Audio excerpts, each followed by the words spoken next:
ശ്രീ ജലീൽ പുനലൂർ, അങ്ങനെയാണോ? പിണറായി വിജയന്റെ നാവാവുകയാണോ വെള്ളാപ്പള്ളി നടേശൻ?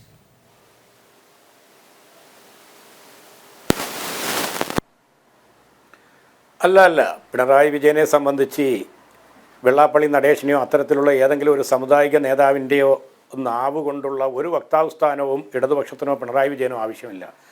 ഇത്തരം മതസാമുദായിക ശക്തികളെയൊക്കെ ഓരം ചേർത്ത് നിർത്തിക്കൊണ്ടുപോയ കോൺഗ്രസ് വക്താവ് ഇന്നിപ്പോൾ ഈ വൈകിയ വേളയിലെങ്കിലും ഇത്തരം സാമുദായിക നേതാക്കളെയൊക്കെ തള്ളിപ്പറയുന്നത് കേട്ടപ്പോൾ എനിക്ക് വലിയ സന്തോഷം തോന്നുന്നുണ്ട്. പിന്നെ ഇവിടെ പ്രതിസ്ഥാനത്ത് നിൽക്കുന്നത് ലീഗാണ്. കാര്യങ്ങൾ പറയുന്നത് ശ്രീ വെള്ളാപ്പള്ളി നടേശനാണ്. അത് ലീഗിനെ സംബന്ധിച്ചിടത്തോളം ഞങ്ങൾക്കൊക്കെ വളരെ കൃത്യമായിട്ട് പറയാൻ സാധിക്കും. ലീഗ് വിതച്ചത് കൊയ്യുകയാണ്. കാരണം തങ്ങളുടേതായ സ്ഥാപിതമായ താല്പര്യങ്ങൾ സംരക്ഷിക്കാൻ, മന്ത്രിസ്ഥാനങ്ങൾ നിലനിർത്താൻ, അധികാര കേന്ദ്രങ്ങൾ നിലനിർത്താൻ, ദേശീയ തലത്തിലും സംസ്ഥാന തലത്തിലും ഭരണകൂട ഭീകരതയ്ക്ക് മറ്റുമൊക്കെ എതിരായിട്ട് ശബ്ദമുയർത്തിയവരെ ഒന്നാകെ തീവ്രവാദ പട്ടം ചാർത്താൻ ഇത്തരം ആളുകൾക്കൊപ്പം നിന്ന പാരമ്പര്യമാണ് മുസ്ലിം ലീഗിനുള്ളത്. ഒരു കാലഘട്ടത്തിൽ ഇവരൊക്കെ ഒക്കെ ചങ്ങായിമാരായിരുന്നു. അതുകൊണ്ട് തന്നെ ഇത് ഇപ്പം കാലം അതിൻ്റെ കാവ്യനീതി പുലർത്തും.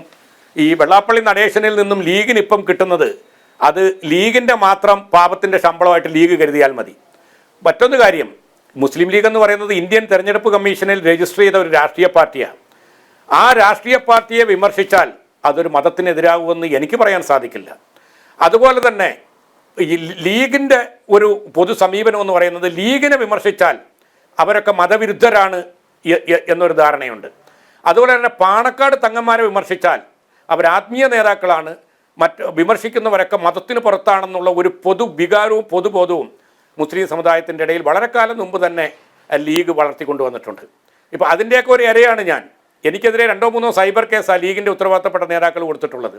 കാരണം ഈ ലീഗിൻ്റെ അപ്രമാദിത്വത്തെയും ലീഗിൻ്റെ മതധാർഷ്ട്യത്തെയൊക്കെ ചോദ്യം ചെയ്തത്. അപ്പോൾ അതുകൊണ്ട് തന്നെ ഒരു വെള്ളാപ്പള്ളി നടേശൻ എന്ന് പറയുന്നത് ഒരു സമുദായത്തിൻ്റെ നേതാവാണ്. അതിൽ നേരത്തെ കോൺഗ്രസ് പ്രതിനിധി പറഞ്ഞ പോലെ 1 കോടി ആളുകളുള്ള ഒരു സമുദായത്തിൻ്റെ വക്താവാണെങ്കിലും 11,000 വോട്ടാണ് ആകെ SNDPയിൽ പോൾ ചെയ്യപ്പെടുന്നത്. ആ 10,000-ൽ നിന്നും 8,000-9,000 പേര് ഈഴവർ അദ്ദേഹത്തിൻ്റെ ആ പ്രാമാണിക കുടുംബത്തിൽപ്പെട്ട കുറേ ആളുകൾ വോട്ട് ചെയ്ത് ജയിപ്പിക്കുന്നു എന്നുള്ളതിനപ്പുറം ഇവിടെ 1 കോടിയിൽ അധികം വരുന്ന ഈഴവ സമുദായത്തിൻ്റെ ഒരു പ്രതിനിധിയുമായിട്ട് ഒരാളും ഈ വെള്ളാപ്പള്ളി നടേശനെ കാണാറില്ല. അതുപോലെ തന്നെ മുസ്ലിം സമുദായത്തിൻ്റെ സാമുദായിക നേതാക്കളെ മുസ്ലിം സമുദായത്തിൻ്റെ വക്താക്കളായിട്ട് ഇവിടെ ഒരു മുസ്ലിമും കാണാറില്ല. ക്രിസ്തീയ സമുദായവും അങ്ങനെ NSS അതാണ് കേരളത്തിൻ്റെ പൊതുവികാരം എന്ന് പറയുന്നത്. അതുകൊണ്ട് തന്നെ ഇത്തരം ഒരു ജാതി സംഘടനകളുടെയും നേതാവ് എന്നുള്ള നിലയിൽ പിന്നെ രാഷ്ട്രീയപരമായിട്ട് അവരെ കേരളീയ പൊതുസമൂഹം അംഗീകരിക്കുന്നില്ല. എന്നാൽ വെള്ളാപ്പള്ളി നടേശൻ ഒരു മതമല്ല, ഒരു സാമുദായിക സംഘടനാ നേതാവ് എന്നുള്ള നിലയിൽ കഴിഞ്ഞ ഭരണതലത്തിൽ ലീഗിൽ നിന്നും അദ്ദേഹത്തിന് എന്തെങ്കിലും തിരിച്ചടികൾ ഉണ്ടായിട്ടുണ്ടെങ്കിൽ, ഭരണപരമായി പോരായ്മ സംഭവിച്ചിട്ടുണ്ടെങ്കിൽ അത് വിമർശിക്കാൻ ഈ രാജ്യത്ത് അദ്ദേഹത്തിന് അധികാരമുണ്ടല്ലോ, അദ്ദേഹത്തിന് അവകാശമുണ്ട്. അപ്പം ആ നിലയിൽ അദ്ദേഹത്തിന് അത് വിമർശിക്കാം, അതിനെ ആരും എതിർക്കുന്നില്ല. പക്ഷേ സമീപകാലത്ത് ശ്രീ വെള്ളാപ്പള്ളി ഇപ്പം ലീഗിനെതിരായിട്ട് ഏറ്റവും കൂടുതൽ പ്രതികരിക്കുകയും അതിൻ്റെ പേരിൽ സൈബർ കേസുകൾ പോലും ചാർജ് ചെയ്യപ്പെട്ട ഒരാളായ ഞാൻ പോലും പറയുന്നു, ഇതൊക്കെയാണെങ്കിലും സമീപകാലത്ത് കേരളത്തിൻ്റെ പൊതു സാമൂഹ്യ അന്തരീക്ഷത്തെ കലുഷിതമാക്കുന്ന ചില പ്രസ്താവനകൾ ശ്രീ വെള്ളാപ്പള്ളി നടേശനെ പോലുള്ള ഒരാളിൽ നിന്നും ഉണ്ടാകുന്നു എന്നുള്ളത് ഖേദകരമാണ്. അദ്ദേഹം ആരുടെ ആയുധമാണ് എന്നുള്ളത് വേറെ ചോദ്യം. അദ്ദേഹത്തിന് കേരളീയ പൊതുസമൂഹത്തിനിടയിൽ എന്ത് സ്വീകാര്യതയാണെന്ന് അദ്ദേഹവും മകനും കൂടി ഒരു ജാതി പാർട്ടി സംഘടിപ്പിച്ചല്ലോ, BDJS. ഈ BJPക്ക് വലിയ രീതിയിൽ വോട്ട് കിട്ടി എന്ന് പറയുമ്പോഴും BDJSന് ആകെ ഈ സംസ്ഥാനത്ത് 3-3.5 കോടി ജനങ്ങളുള്ള ഈ സംസ്ഥാനത്ത് ആകെ കിട്ടിയത് 5 പഞ്ചായത്ത് വാർഡുകളാണ്, 5 പഞ്ചായത്ത് സീറ്റുകളാണ്. ഈഴവർക്കിടയിൽ ഇത്ര വലിയ സ്വാധീനമുണ്ട് എന്ന് അഹങ്കരിക്കുന്ന ഒരു ജാതീയ പാർട്ടിക്ക് കിട്ടിയ വോട്ടിൻ്റെ ശതമാനം അതാണ്. അതുകൊണ്ട് തന്നെ അദ്ദേഹത്തിൻ്റെ അഭിപ്രായങ്ങൾ പറയാം.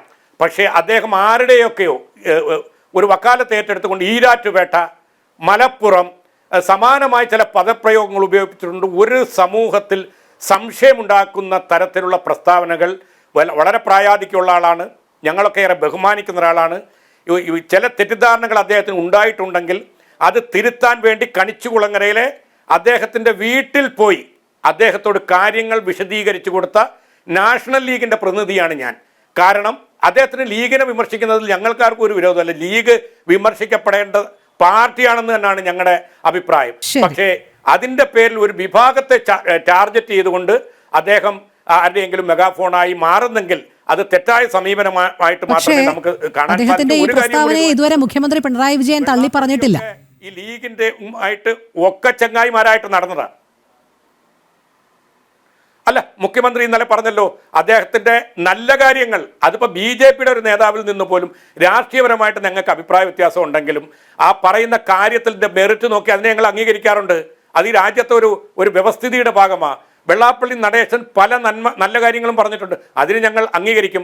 പക്ഷേ വിനയ് വിശ്വത്തിനെതിരായിട്ടും CPIക്കെതിരായിട്ടും അദ്ദേഹത്തിന്റെ സംഭാഷണത്തെ ഇന്നലെ തന്നെ തള്ളിക്കളഞ്ഞല്ലോ മുഖ്യമന്ത്രി.